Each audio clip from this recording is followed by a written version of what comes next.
Welcome everyone to another video on RMworldcoins investment collection. Hopefully you're picking up some good information from my last videos I recently uploaded, and hopefully you're getting a few good information that you can utilize to increase your collection. Okay. And hopefully, if you like the videos, please subscribe. I'm trying to grow my channel. Please like, comment, okay, and ring the bell so you'll get notified when I upload new videos to my channel. Okay, I'm trying to do as many videos on a weekly basis, so you'll be aware that I am trying to do my best to put out some good information, and hopefully this information is valuable to you, that you're able to utilize it. And as I mentioned before, it's always good to do your due diligence, learn how to grade, and do some research on the coins that I'm giving you some information on, and hopefully you'll get something out of it and pursue the right coins for your collection. Okay, so let's get started with the 4 coins I have here. I have 4 NGC graded coins. These are all nice foreign coins, highly desirable, highly collected, and I'll give you some background information on these coins. The first coin we're gonna go with is a Panama coin. This is the 1 Balboa. This is a specimen coins. They made 3 types of coin strikes.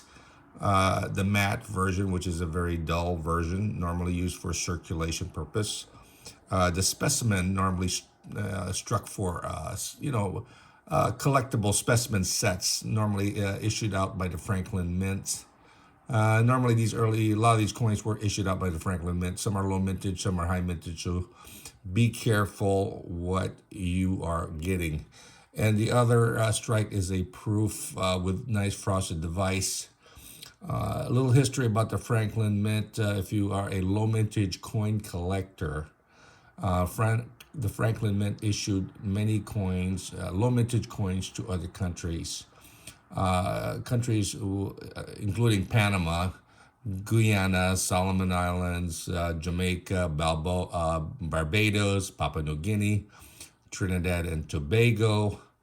A lot of these coins that were issued, Cook Island, were very low mintage on the circulation side, not on the proof sides, because they made their money from collectors by promoting proof coins that are silver pretty coins.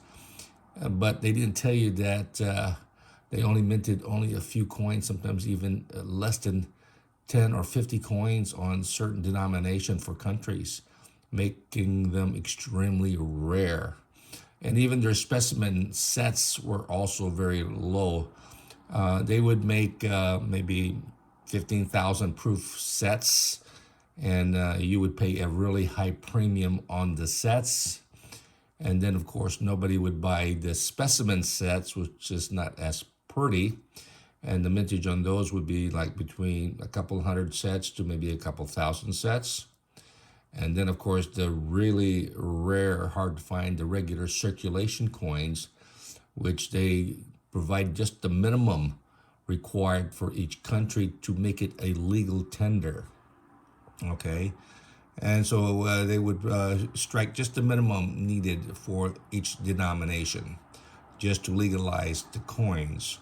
And of course, that's why you'll see a lot of many low mintage coins on the circulation side. So be familiar with what the Franklin Mint has done as far as making money for itself, and of course the mintages on the basic circulation, the specimen, and the proofs. Okay, so be careful what you collect. So here we have a 1977. It says FM for Franklin Mint. Okay, this is a copper nickel coin. This is not the proof. The proof are in silver.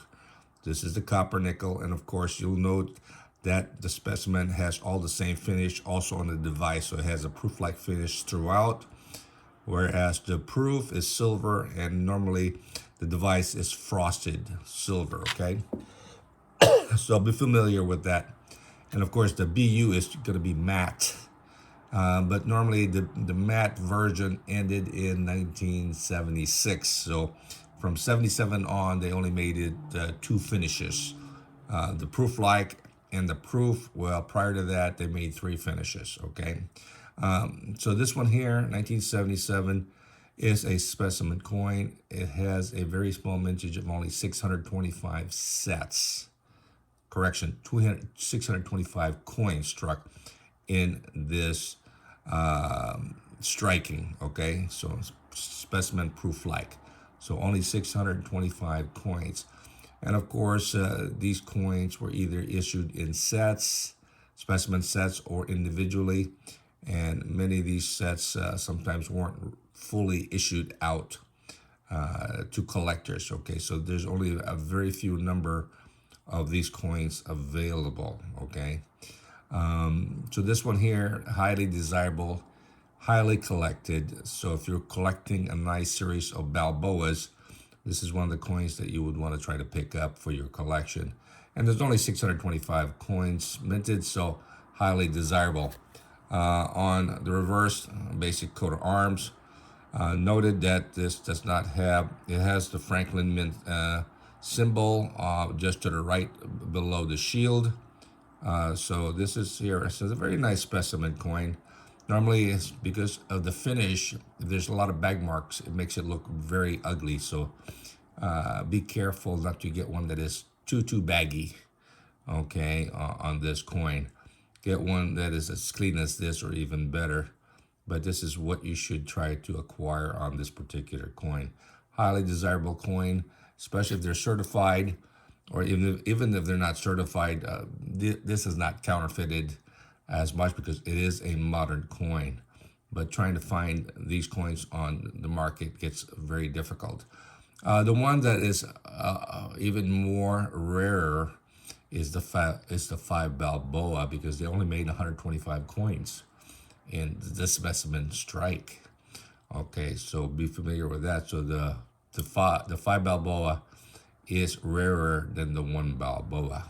Okay, but this is a nice collection. This is a nice coin, and this one here will continue to move up in value as the demand continues to grow on this coin. Once they're aware of how scarce the coin is, especially if you are a low mintage coin collector or a collector of Panama coins, this is one of the coins that you want to add to your collection. So this one here is a very nice coin. I have bought this coin and traded this coin, sold this coin many times, and they keep on going up in prices. And so I have to move up my price just to be able to acquire them. Very nice coin, especially if it's certified. Nice, easy coin to add to your collection. Another coin I like, which is hard to find, is, if you like Panama coins, this is the William Tell 1924. B is the mint mark for where it was struck. Then 24 is the key date. The most key date is the 28, which you can't even find, and they cost like $25,000. This is the next key date, which is what, if you're able to afford, this will run between $3,000 to $5,000, depending on how nice the coin is. So if you come across a 1924, definitely a desirable coin because of its low mintage key date. Highly desirable. Series started from 1922 to 1928. There is no 1927. And of course, the key dates is the 28 and the 24.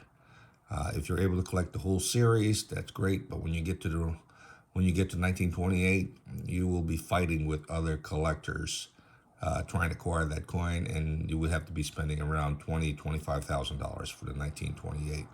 This one here used to pick up for like $300 to $500. Now they are a couple thousand to $5,000 depending on how nice they are. Okay, this one here is a gorgeous coin with nice proof-like fields. Just an outstanding date and outstanding condition, certified by NGC. Be careful, I have seen counterfeits on this date. Okay, so be aware of that. So be sure that the weight is correct. If you're not, how to test it, get a magnet to be sure that if it's silver, it will not magnetize. If it's other metal, then it'll magnetize and you got a copy. Okay, so be familiar how to check these coins and be sure the weight is correct. On the reverse, it's a nice 5 franc shield, 1924 with the B. And of course, this is just an outstanding coin, no problem.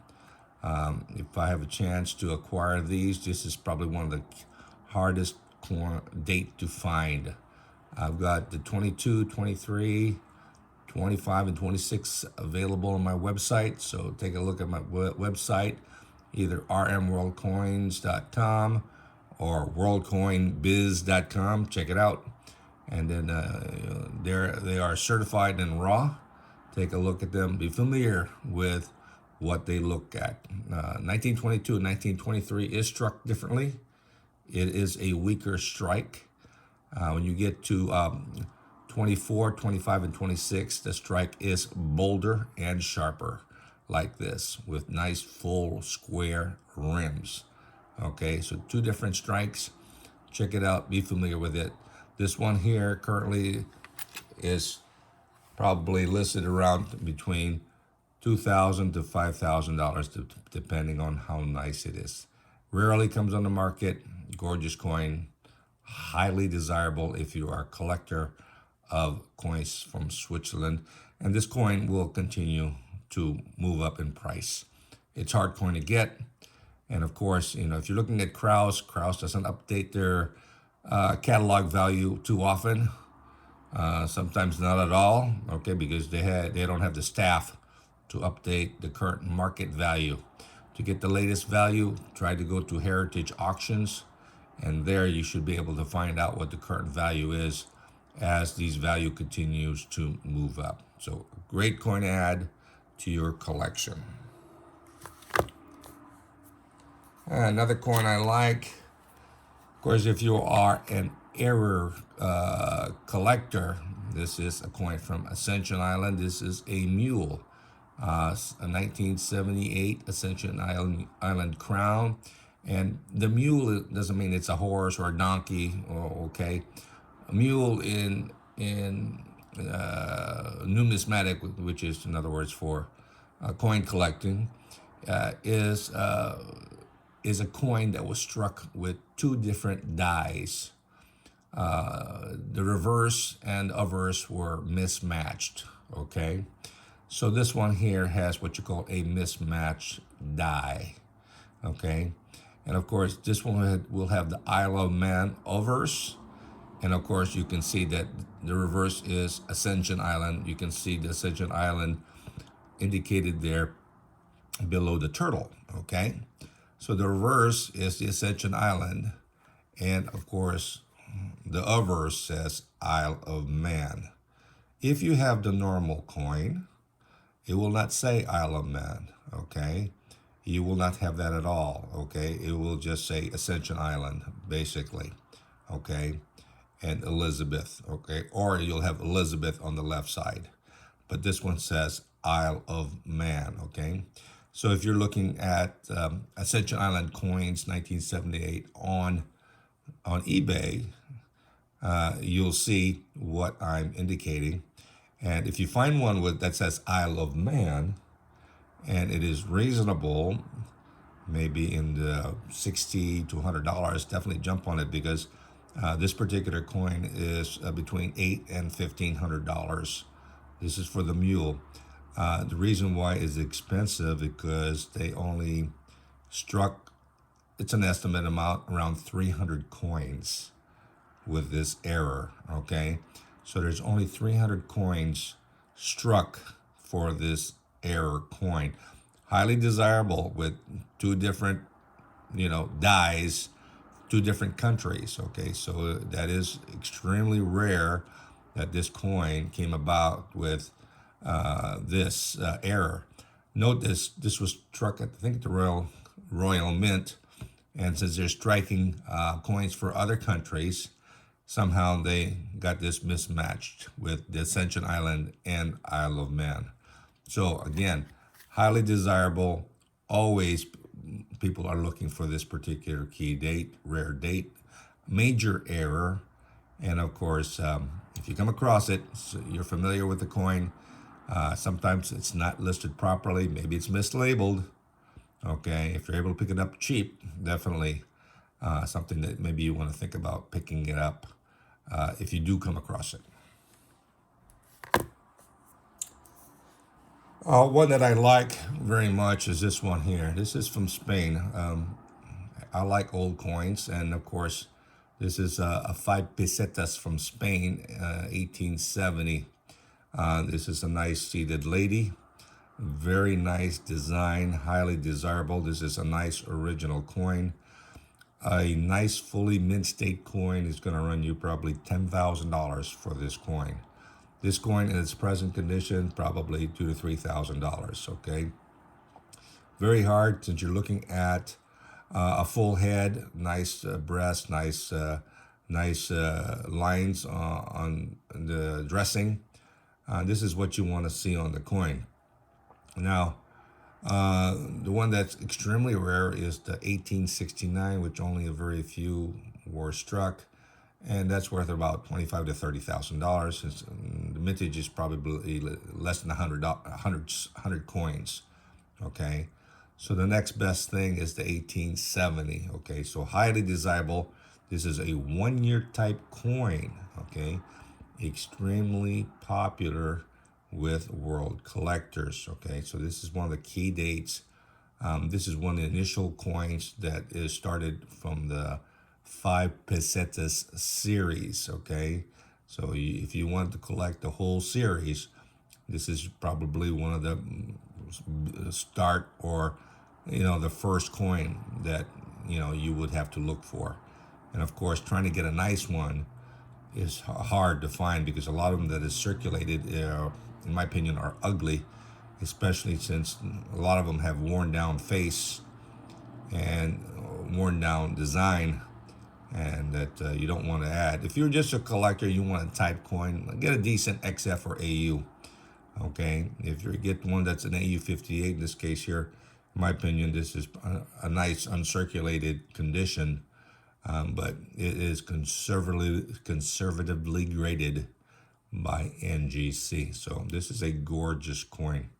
Definitely one that is hard to find on the internet. Okay, normally you'll see this on the auction block like in Heritage. Okay, but finding one that is a full-blown, brilliant, uncirculated MS65 or even an MS63 will run you between $5,000 and $10,000 now. Okay, the reverse, very nice pillars with the shield. This is like I said, a gorgeous coin.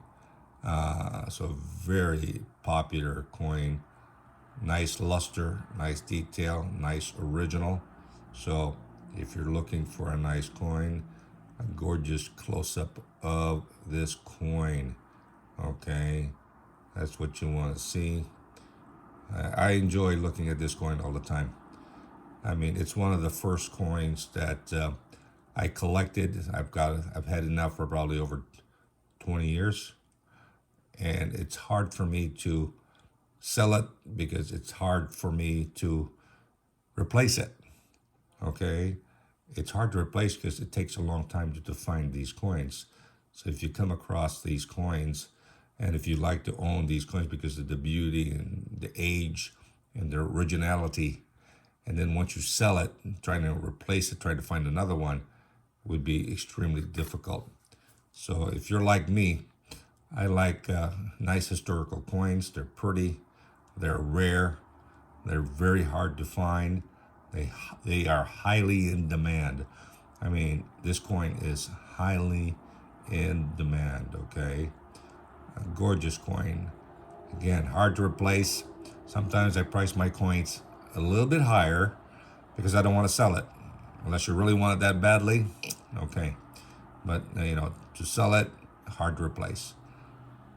Gorgeous coin. If you do come across it, something that you want to consider adding to your collection. Maybe you'll get lucky, find one that is a nice uncirculated. Be sure they're certified, because there are lots of copies out there. Again, let me emphasize that there are lots of copies out there. Don't get fooled. Okay, this is a rare coin in highest grade, and it gets expensive, so don't get fooled to get copies. It's a beautiful coin, that's why they make copies of it, okay? And so if you are in the flea market, you might see it, and you'll find out copies of these coins. Okay, don't think it's genuine. Be sure the weight is right, it is silver. If you're not sure, get a second opinion from somebody who is knowledgeable, or send it to a third party grading company like PCGS or NGC. Well, this is a beautiful coin. Find it, add it to your collection. Well, hopefully this information will help you out. And if you like to collect coins from, Spain, I got from Panama, Switzerland, Asian Ascension Island, and Spain. Gorgeous coin, highly desirable. Always will continue to increase in value, in my opinion. But always do your due diligence. Study the coin. Look it up in Google. Look it up in Heritage Rare Coin auctions. You can check out, just Google the information out. If you don't have a Kraus catalog, you should be able to Google it up now. Everybody's got a lot of information on the internet on these coins. And NGC should have a lot of, PCGS has also information on these coins and mintages and its value, okay? But sometimes those values are not updated, okay? So if you're able to come across it, get it at a reasonable price, and you can afford it, definitely something that maybe you want to consider doing. Well, hopefully you like it. If you do like it, the information I'm providing, like the videos, like the pictures, please subscribe to my channel, help build it up. Especially like the channel. The more likes I have, I guess the more likes, the more value my channel will be. Ring the bell, so you'll get notified once I have uploaded more videos. And of course, comment. If you haven't seen a coin that you want me to show on my channel, send me that information. Maybe I do have it, and then maybe I'll do a video on it. Okay, so you'll be you'll be able to see what I am thinking about that particular coin. Okay, till next time, enjoy collecting, enjoy the hobby, grow your hobby. Be sure you're investing good money, and you're selecting the coins that your good money can go into. Okay, so when it's time for you to liquidate, you're not going to have a problem. Okay, till next time, you have a great time collecting.